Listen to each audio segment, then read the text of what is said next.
Bonjour.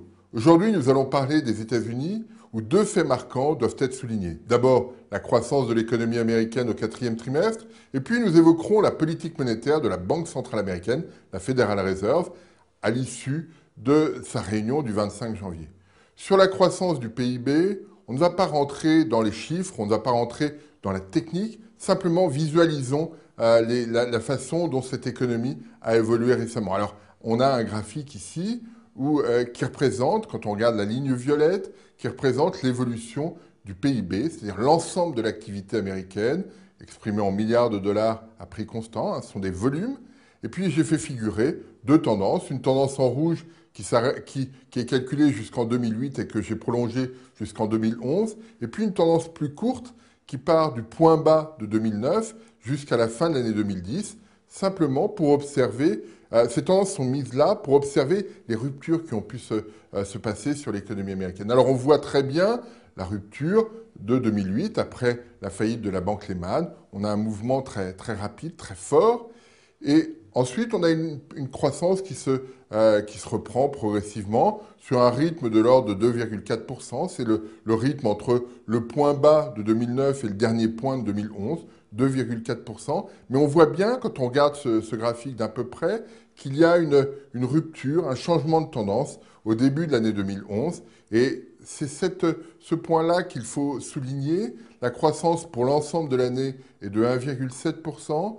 Mais comme je l'évoquais à l'instant, du point bas jusqu'au dernier point, on est à 2,4%. Ça veut dire que l'économie américaine a tendance à ralentir, à ne pas être trop dynamique aujourd'hui. C'est un point à souligner. Deuxième élément à regarder sur cette croissance américaine, l'évolution de ses contributions. Qui fait quoi dans l'économie américaine? Qui contribue ou qui ne contribue pas? Alors vous avez ici l'évolution trimestre par trimestre, avec des indicateurs sur la demande intérieure, la consommation, l'investissement, les dépenses de l'État. Un élément sur les stocks, quand ils progressent ou quand ils régressent. Et puis un élément sur le commerce extérieur. Ce qu'on voit sur le quatrième trimestre de cette année, c'est que la contribution du commerce extérieur est nulle. On a une contribution qui est quasi nulle, légèrement négative. On a une contribution modérée de la demande intérieure et une forte contribution positive des stocks. Ça veut dire que les entreprises ont eu tendance à produire, mais à produire pour faire des stocks. Et donc, si la demande n'est pas un peu plus vigoureuse en début d'année 2012, eh bien, ces entreprises vont écouler des stocks et donc ça pèsera sur l'activité. Ayons ça en tête dans le raisonnement. Le deuxième point qu'on peut souligner, c'est que la demande interne est assez modeste. Et quand on regarde le détail, c'est l'investissement qui ralentit de manière significative. Donc on a là une image un petit peu fragile d'une demande interne qui n'est plus aussi robuste qu'elle était, avec une situation sur l'investissement qui est moins vigoureux que par le passé. C'est un point sur lequel on doit être attentif. Autre élément sur ce PIB, la comparaison dans le temps. Comment ce PIB aujourd'hui a évolué par rapport à toutes les sorties de récession, à toutes les évolutions cycliques depuis la Seconde Guerre mondiale. On l'a ici sur ce graphique où j'ai mis comme base 100 le point haut juste avant la récession et on voit bien que dans toutes les récessions précédentes, on sort très vite de cette période d'évolution négative de l'activité, sauf dans le cycle actuel où le niveau d'activité est revenu à celui d'avant la récession, celui du quatrième trimestre 2007, juste au troisième trimestre, et on voit bien le retard très important qu'il y a par rapport au cycle précédent.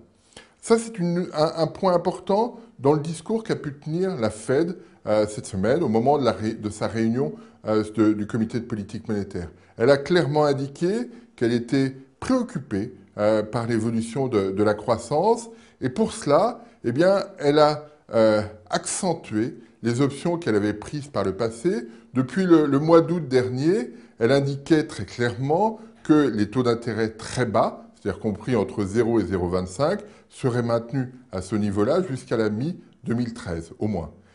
Lors de sa réunion du 25 janvier, elle a indiqué qu'elle maintiendrait ses taux d'intérêt dans ces niveaux-là jusqu'à la fin de l'année 2014. Alors, qu'est-ce que ça change? Simplement de peser, son objectif est de peser sur l'ensemble des taux d'intérêt des taux d'intérêt court terme, mais aussi des taux d'intérêt long terme, peser pour que ces taux soient le plus bas possible et que les acteurs de l'économie, les consommateurs, les ménages aient une incitation à dépenser aujourd'hui. Et on voit bien sur ce graphique ici la corrélation forte qu'il y a entre les taux d'intérêt court terme, ce qui est en violet, et les taux d'intérêt long terme, taux d'intérêt sur les obligations d'État qui sont en bleu. On voit bien l'évolution similaire des deux indicateurs, et on remonte depuis 1920, donc on a un historique assez long. Et donc si effectivement la Fed maintient ses taux d'intérêt vers le bas, eh bien les taux longs vont être tirés vers le bas également. Ça, c'est l'objectif de la Fed. Alors pour accentuer ce phénomène, la Fed a aussi évoqué la mise en place d'un ciblage d'inflation. C'est-à-dire que la Fed nous dit très clairement, on veut une inflation à 2% et on fera le nécessaire pour que l'inflation des États-Unis soit à 2% à moyen terme.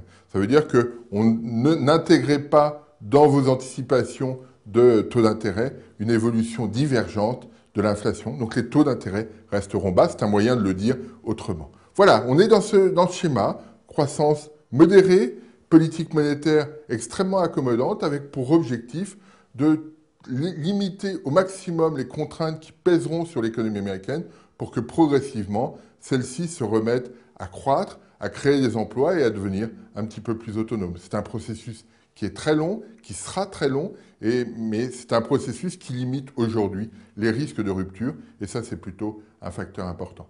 Merci.